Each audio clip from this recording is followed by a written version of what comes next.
მშვიდობის მოგესალმებით, ეთერშია კომერსანტის დილა და ჩვენი რუბრიკა კონკურენცია და მომხმარებლის უფლებების დაცვა, რომელიც ყოველ სამშაბათს არის კომერსანტის დილის ეთერში. დღეს კი უნდა ვისაუბროთ ჩვენ სტუმართან ერთად, რომელიც უკვე სტუდიაშია, საქართველოს კონკურენციისა და მომხმარებლის დაცვის სააგენტოს ადმინისტრაციული და ფინანსური დეპარტამენტის ხელმძღვანელი ირაკლი თურმანიძე. პირველ რიგში მოგესალმებით ბატონო ირაკლი და მადლობა მობრძანებისთვის. რაც ეხება თემატიკას ჩვენი დღევანდელი საუბრის, ეს გახლავთ ის სტრატეგია, რომელიც დამტკიცებულია უკვე და რომელიც მოიცავს 2025-27 წლის ინსტიტუციურ განვითარებას კონკურენციისა და მომხმარებლის უფლებების დაცვის სააგენტოს მხრიდან. სწორედ აი ამ სტრატეგიაზე უფრო მეც გავიგებთ და გავიგებთ, რაც მთავარია, რა შეიცვლება ჩვენთვის როგორც მომხმარებლებისთვის და რა შეიცვლება სწორედ იმ ფუნქციების განხორციელებაში, რაც აქვს დღეს კონკურენციისა და მომხმარებლის უფლებების დაცვის სააგენტოს.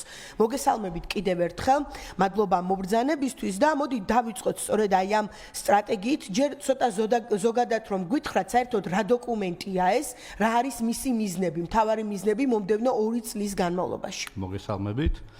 მივესალმები მსმენელს, დიდი მადლობა მოწვევისთვის და მადლობა იმისთვის, რომ ინტერესდებით ჩვენი საქმიანობით.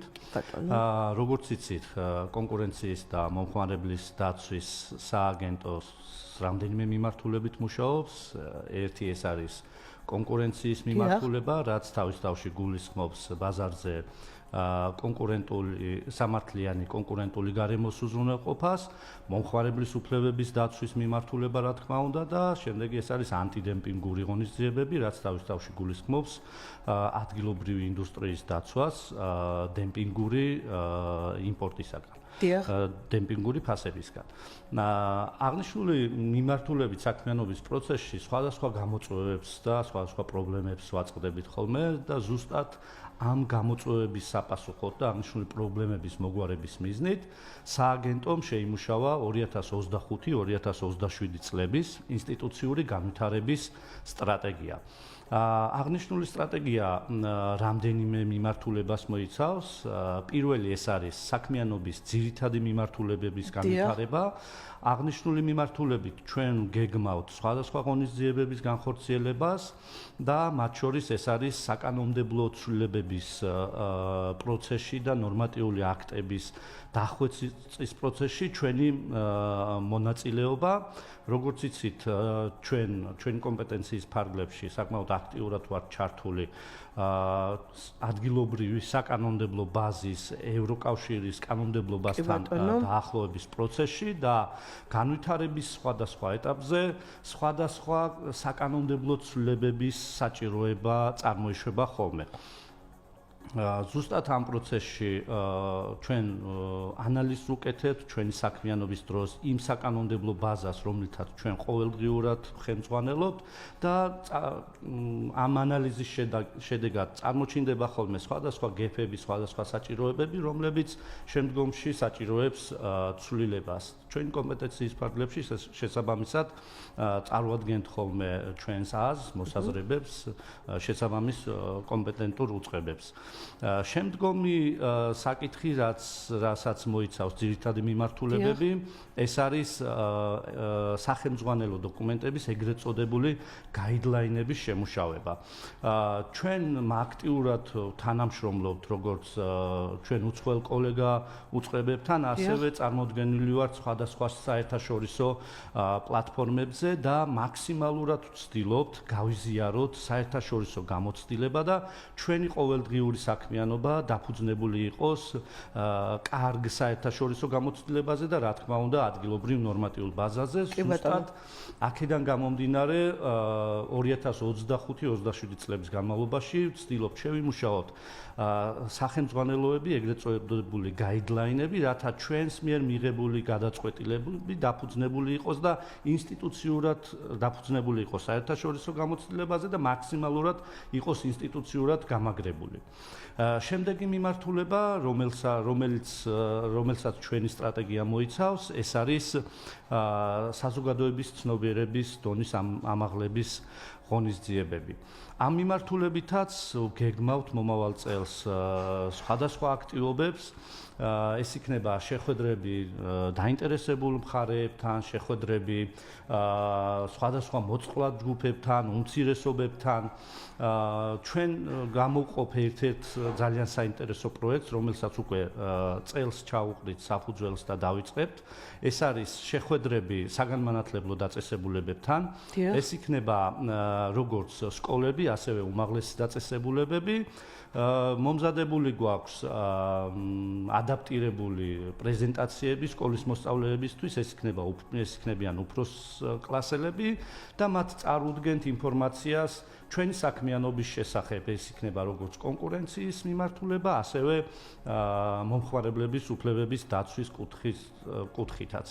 და რა თქმა უნდა, შეხვედრები უმაღლეს დაწესებულებებში სტუდენტებთან და მაქსიმალურად ვცდილობთ აღნიშნული მიმართულებით მოვიცვათ საზოგადოების ფართო წრე, რათა მათ მივაწოდოთ ინფორმაცია იმის შესახებ, თუ როგორ შეუძლიათ მათ მონაწილეობა მიიღონ თავიანთი დარღვეული უფლებების აღმოფხრის პროცესში, როგორ შეუძლიათ მოგმართონ, რა გზები არსებობს ამისათვის და ასე შემდეგ. კი ბატონო, თქვენ აღნიშნეთ ეს ნაწილი, რაც ცნობიერების ამაღლებას ეხება, რომ აქტივობები წელსვე დაიწყება. მოდით კიდევ მეტი რომ გითხრათ, უკვე წელს 2025 წლიდან სტრატეგიის რა ნაწილის განხორციელება დაიწყება აქტიურად. აი, თქვენ საკანონმდებლო ნაწილიც ახსენეთ. უნდა ველოდოთ, რომ აი ამ თქვათ სასესიო პროცესში, იგივე საკანონმდებლო ორგანოში თქვენი მხრიდან მოხდება ინიცირება ცვლილებების სიახლეების. აი, რა გაგვთ გაწერილი მიმდინარე წლისთვის? დიახ, როგორც გითხარით, ჩვენი კომპეტენციის ფარგლებში ვცდილობთ ანალიზი გავუკეთოთ იმ საჭიროებებს, რასაც ჩვენ ვხედავთ და რასაც ჩვენი ყოველდღიური საქმიანობის პროცესში ვაწყდებით სხვადასხვა ტიპის პრობლემებს და ზუსტად აღნიშნული პრობლემების და ამ ინფორმაციის მიწოდება ხდება მათ შორის საკანონმდებლო ორგანოს წარდგენა საკანონმდებლო ორგანოსთან და შემდგომ რა თქმა უნდა ისინი მსჯელობენ და თავიანთი კომპეტენციის ფარგლებში ითვალისწინებენ ნაწილ მათგანს, ნაწილ საერთოდ სამუშაო პროცესია რა თქმა უნდა. ამ ეტაპზე მიმდინარეობს მუშაობა, მაგალითად 2025 წლისთვის დაგეგმილია მუშაობა სახელმწიფო დახმარების მიმართულებით და სხვადასხვა საკანონმდებლო ცვლილებებზე იქნება საუბარი.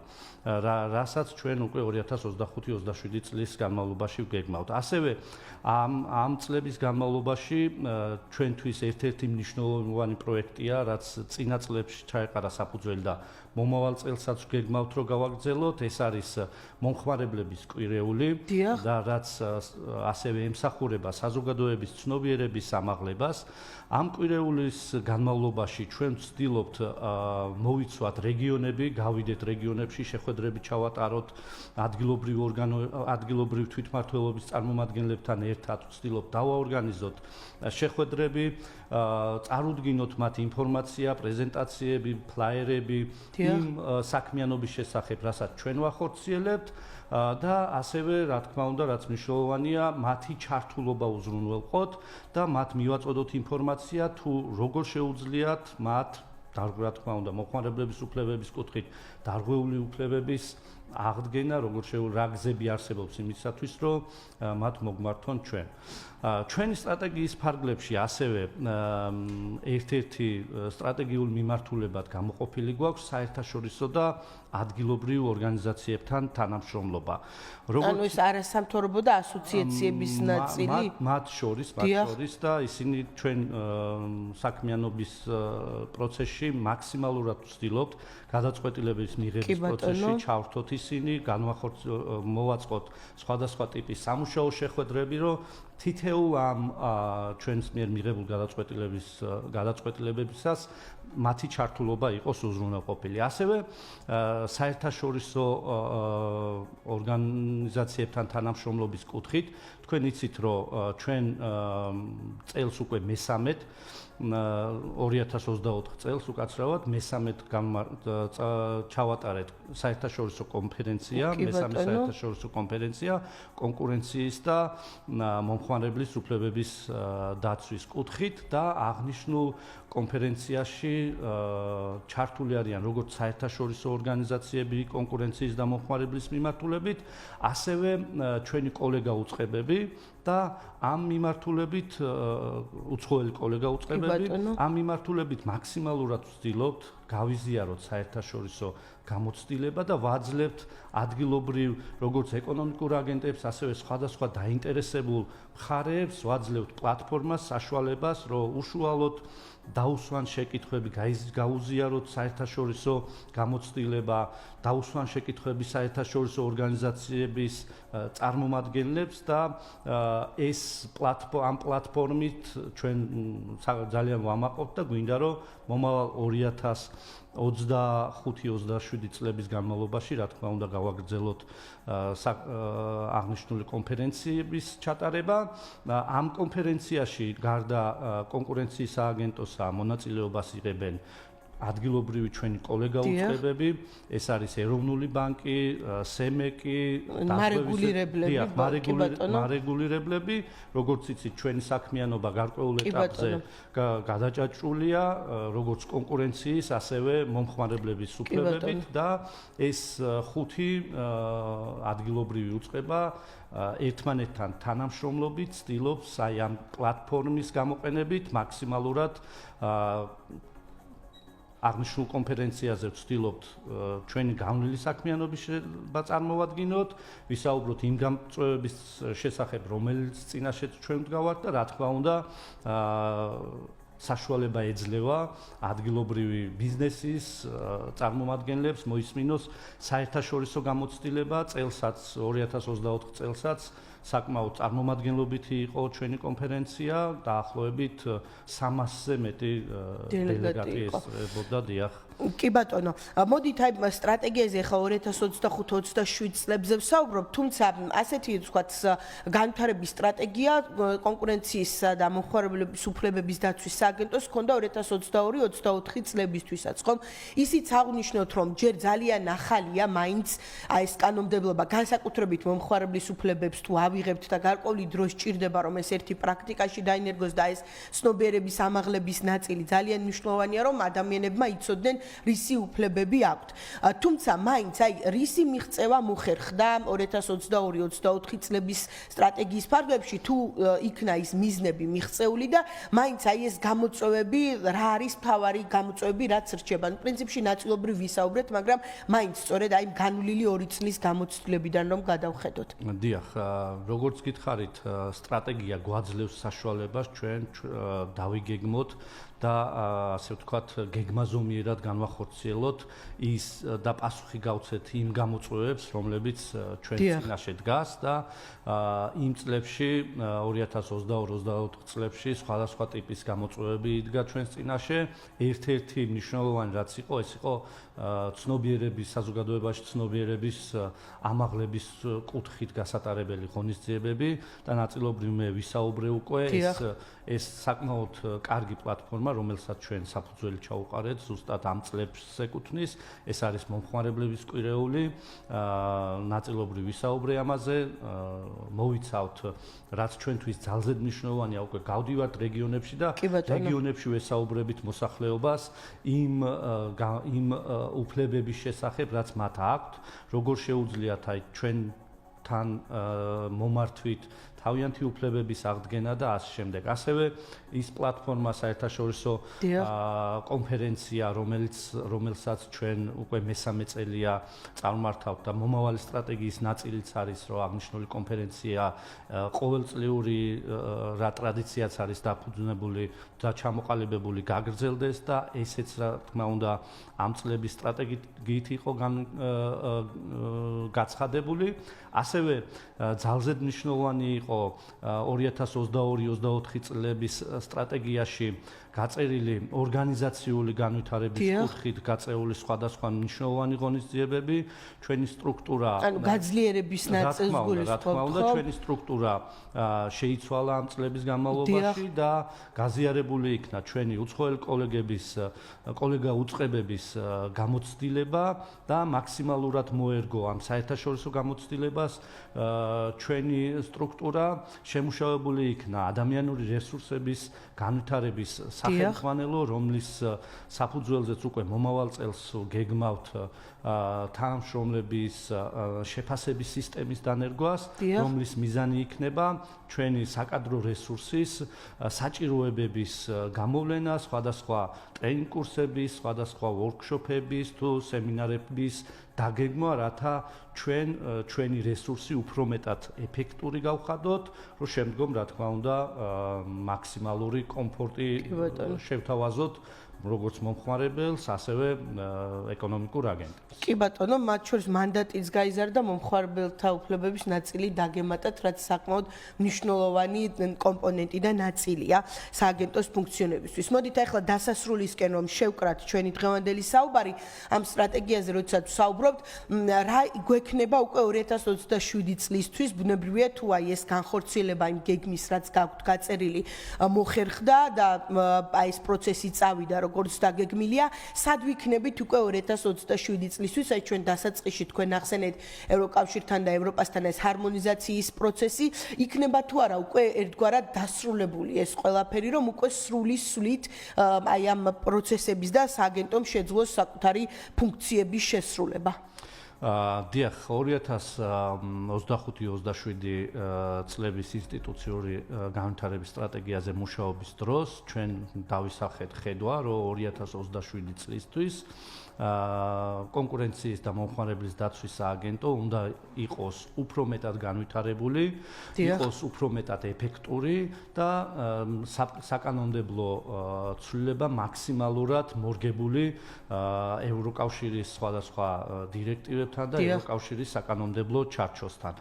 და რა თქმა უნდა ამ მიმართულებით ჩვენ სხვადასხვა ნაბიჯების გადადგმას ვაპირებთ. ასევე ჩვენთვის მნიშვნელოვანია, რომ როგორც იცით და ახსენეთ კიდეც მომხმარებლის უფლებების დაცვის კუთხით სულ რაღაც 2 წლის წინ დავიწყეთ ჩვენ საქმიანობა და მაინც ახალი სფეროა ეს და საკმაოდ მეტი ინფორმაციულობა და საკმაოდ მეტი ინფორმაციის გავრცელება არის საჭირო და ამ მიმართულებითაც ჩვენს ძალისხმევას არ ვაკლებთ და 2027 წლისთვის ჩვენი მთავარი მიზანია, რომ ამ მიმართულებით ჩვენ ვიყოთ უფრო მეტად მოცული და საზოგადოებრივ უფრო მეტი ნაწილი იყოს ჩართული ამ მიმართულებით. საკმაოდ ბევრი განაცხადებია ამ ეტაპზეც. წლების განმავლობაში ეს შეიმჩნევა 2022 წლისთან მოყოლებული ძალიან გაზრდილია მომართვიანობა, თუმცა ვაცნობიერებთ იმასაც, რომ უფრო მეტი ჩართულობაა საჭირო მოსახლეობის მხრიდან, ჩვენი მხრიდანაც უფრო მეტი აქტივობებია განსახორციელებელი. აქ იქნება სხვადასხვა საინფორმაციო გოლები, ვიდეო რგოლები, საინფორმაციო კამპანიები და თუ სხვა ტიპის აქტივობები და ამ მიმართულებით ჩვენ ვფიქრობთ, რომ 2027 წლისთვის უფრო მეტად ეფექტურები ვიქნებით და უფრო მეტად გამართულები და უფრო მეტი გამოწვევის საპასუხოდ სხვადასხვა აქტივობების განხორციელება შეუძლებთ. კი ბატონო, დიდი მადლობა და წარმატებებს გისურვებთ ამ სტრატეგიის განხორციელებაში და საქმიანობაში. ირაკლი თურმანიძე, საქართველოს კონკურენციისა და მომხმარებლის დაცვის სააგენტოს ადმინისტრაციული და ფინანსური დეპარტამენტის უფროსი იყო ჩვენი დღევანდელი სტუმარი და ჩვენ ვისაუბრეთ 2025-27 წლის ინსტიტუციური განვითარების სტრატეგიაზე, რომელიც დაამტკიცა სააგენტომ და იმ მიზნებსა და გეგმებზე, რაც სწორედ სტრატეგიის ფარგლებში არის გაწერილი. დღეს ამით გემშვიდობებით რუბრიკის ფარგლებში და უკვე მომავალ სამშაბათს შევხვდებით დროებით.